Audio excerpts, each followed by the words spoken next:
Assalamualaikum warahmatullahi wabarakatuh. Halo pemirsa Ekstresi Channel, selamat bertemu kembali dengan kami di cerita kisah nyata misteri. Pemirsa, di episode kali ini kami akan menceritakan kisah nyata yang dialami seorang narasumber bernama Ibu Nani, dan sekarang Ibu Nani berusia 55 tahun. Dan kejadian di luar nalarnya beliau alami ketika beliau berusia 42 tahun. Kami mengambil judul dari cerita kisah nyata yang dialami Bu Nani ini, Merias Pengantin di Alam Gaib. Namun pemirsa, sebelum ke ceritanya, jangan lupa dukung terus channel kami dengan cara like, komen, dan juga subscribe biar channel kami bisa berkembang. Seperti apa ceritanya? Dan inilah ceritanya.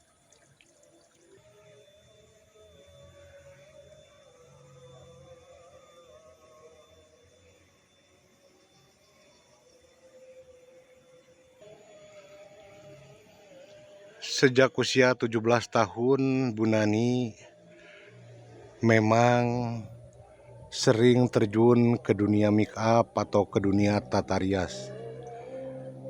Nah, kebetulan di kampungnya Bu Nani ada salah satu tukang rias pengantin, dan di situ Bu Nani bekerja sebagai asisten, di mana pekerjaan Bu Nani hanya bertugas untuk membedaki para pagar ayu atau menyanggul para pagar ayu waktu itu.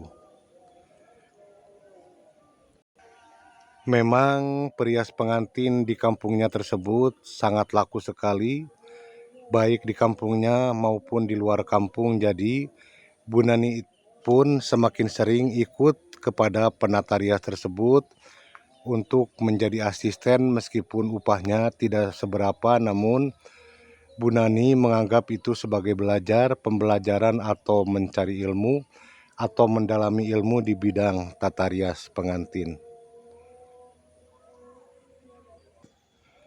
Singkat cerita, di usia Bu Nani menginjak 21 tahun, akhirnya Bu Nani menikah dengan seorang laki-laki yang berasal dari kampung sebelah.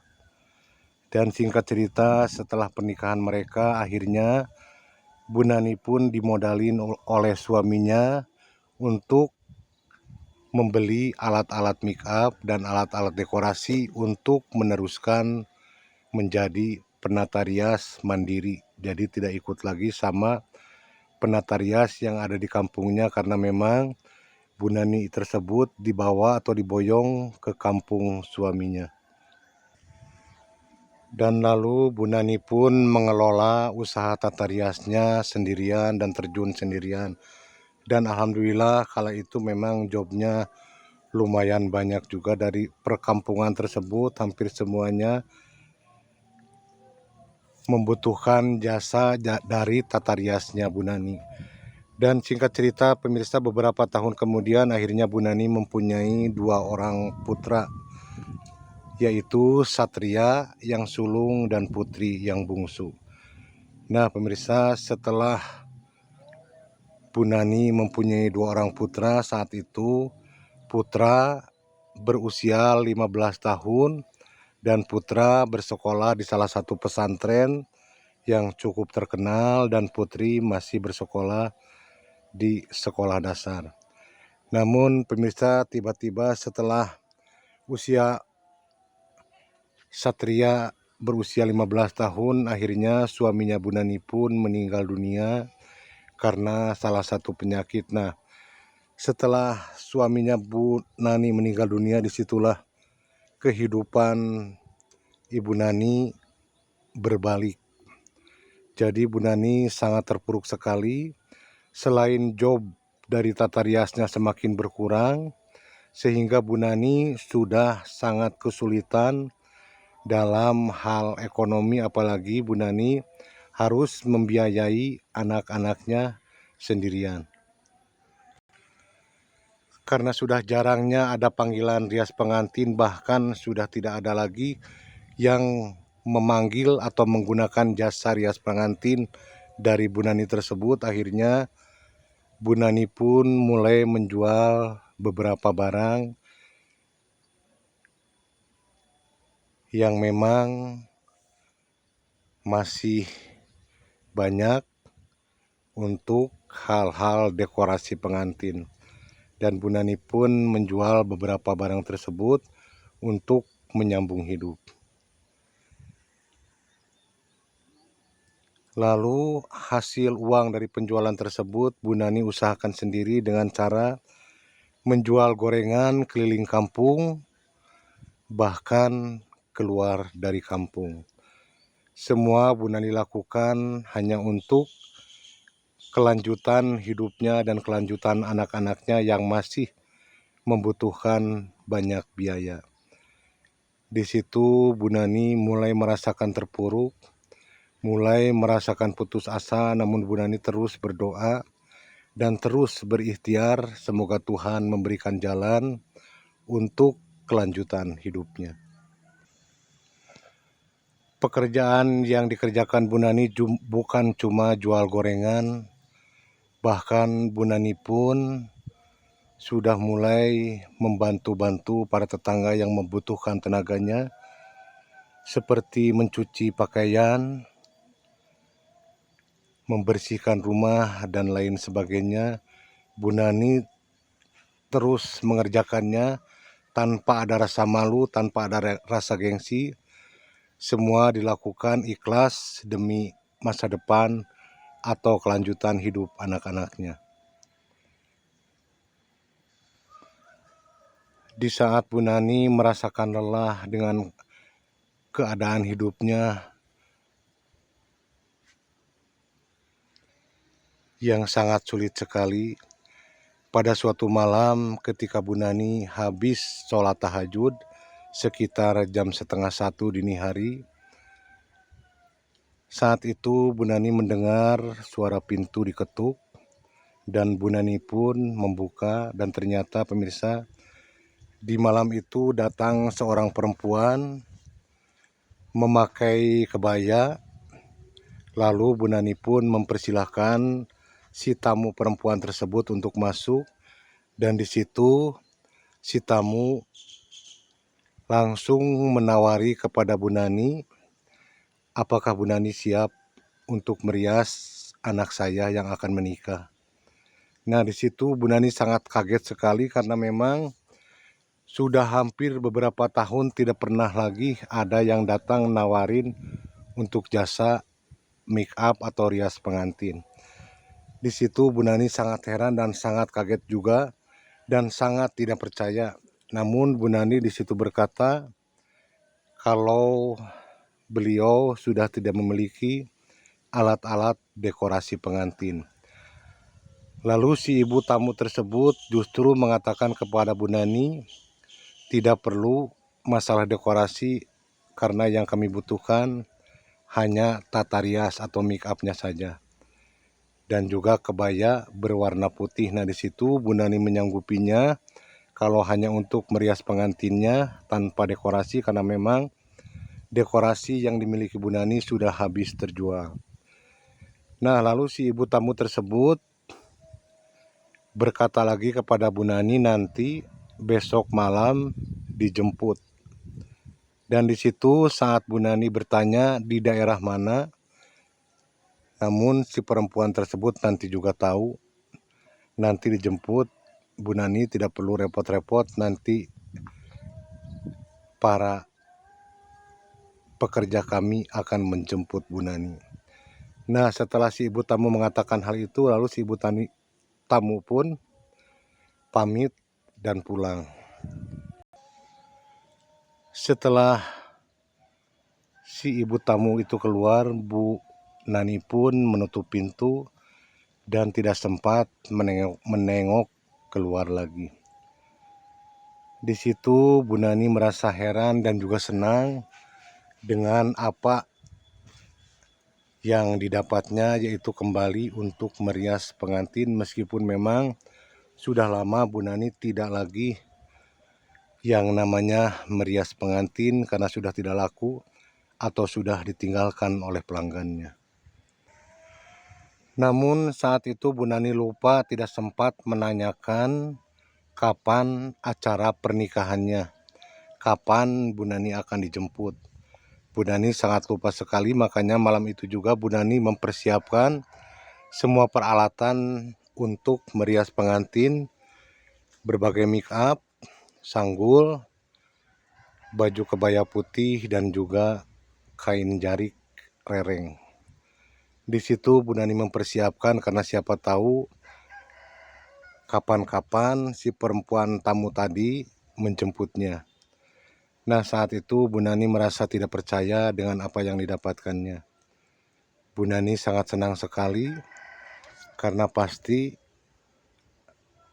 Bu Nani akan dibayar yang lumayan untuk membiayai anak-anaknya. Setelah didatangi ibu tamu tersebut, Bu Nani setiap hari memikirkan dan menunggu kedatangan jemputan dari si ibu tamu yang malam kemarin datang, namun sampai 2 hari tidak ada juga yang menjemput Bu Nani. Namun di malam, tepatnya di malam Jumat, setelah Bu Nani membacakan surat Yasin untuk suaminya, tiba-tiba Bu Nani mendengar suara ringkikan kuda dan sepatu kuda yang berjalan. Di situ Bu Nani merasa heran kenapa seperti ada delman yang berhenti di depan rumahnya, namun Bu Nani saat itu tidak sempat melihat keluar karena masih meneruskan membaca surat Yasin. Dan beberapa saat kemudian tiba-tiba pintu rumahnya diketuk kembali, dan waktu itu sekitar jam 11 malam. Dan saat Bu Nani membuka pintu, ternyata si ibu tamu yang 3 malam sebelumnya datang ke rumahnya hadir lagi dan langsung mengajak Bu Nani untuk berangkat. Lalu yang anehnya pemirsa, jadi Bu Nani itu merasa aneh kenapa tidak dijemput pakai mobil atau pakai motor, justru Bu Nani dijemput menggunakan delman atau kereta seperti kereta kencana begitu pemirsa, yang ditarik dengan 2 kuda warna putih. Di situ setelah Bu Nani mempersiapkan segalanya, lalu Bu Nani pun naik ke delman tersebut dan duduk di samping si ibu tamu. Dan si ibu tamu itu mengaku yang akan nikahnya itu adalah putrinya sendiri.